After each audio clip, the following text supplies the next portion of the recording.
everyone, this is Amy. Welcome to my channel.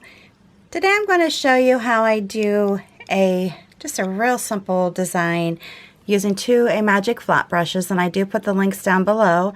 One's a 16 and one's a 14.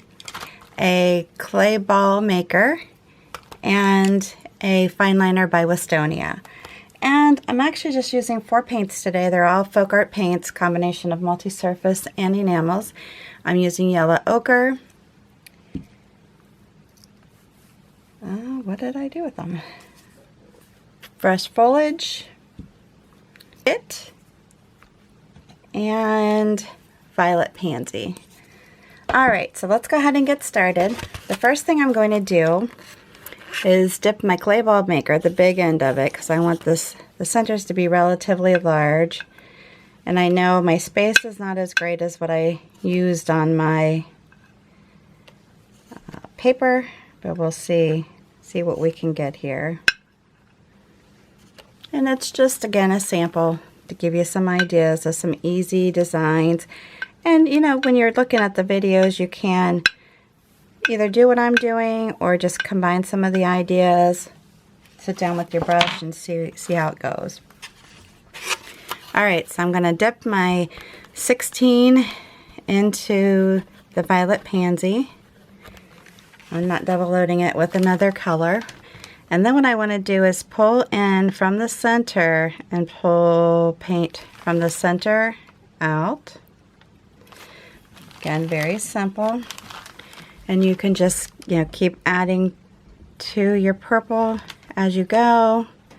And this flower is just going to be really four leaves. You can make it, more if you want, obviously. But the point of it is to pull color in from the center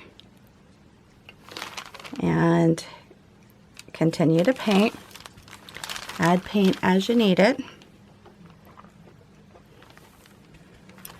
And you can, create your petals. They don't all have to be like a star. But I'm just pushing my brush down and lifting up on it as I move away from the center. So you just get a little streak of color, or some or more, and that's fine. Just gives you another perspective on how to do a simple design without double loading your brush, if you don't have to do that.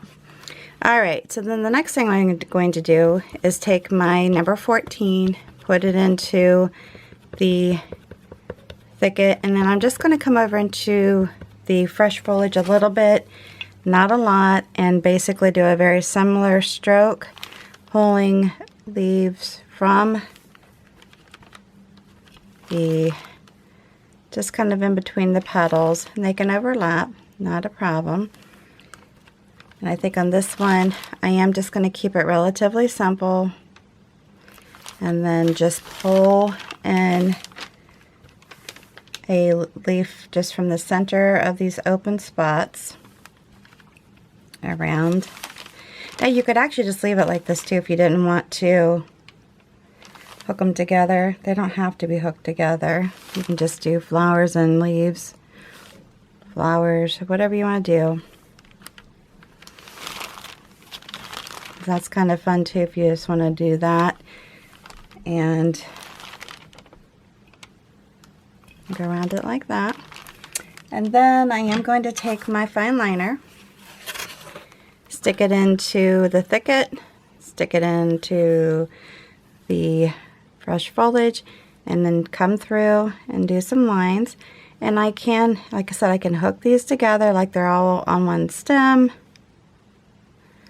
And I'm probably trying to use more of the lighter color and make sure the lighter color shows since the leaves are fairly dark.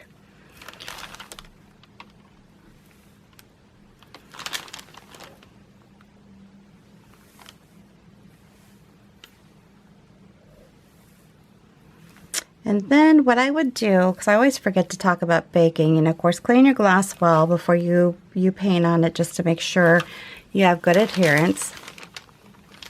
And go over it with rubbing alcohol just to make sure you've gotten all of the,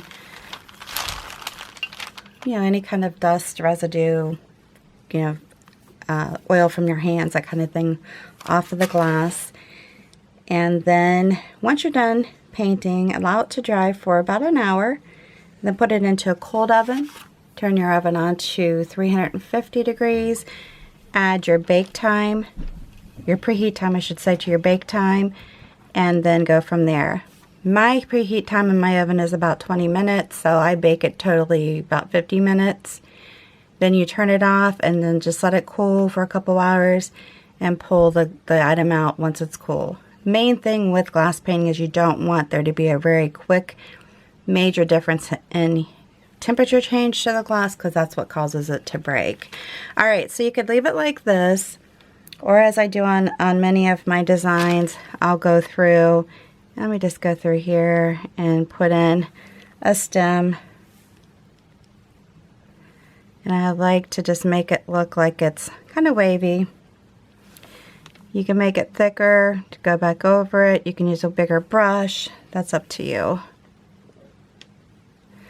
But there you go. Another simple design on a glass bottle. And I'm sorry for the glare. Somebody pointed out that there's a lot of glare because I'm working right underneath my lights. So I do apologize for that if it's hard to see at times. Anyways, I do appreciate your time today. If you have any questions, comments, please place those down below. If you like this video, give me a big thumbs up. New to my channel, please subscribe, hit that notification bell. And prior to leaving, if you would help me grow my channel, I would greatly appreciate it. Just hit the share button underneath and share it on your social network with all your family and friends. And once again, thanks so much for taking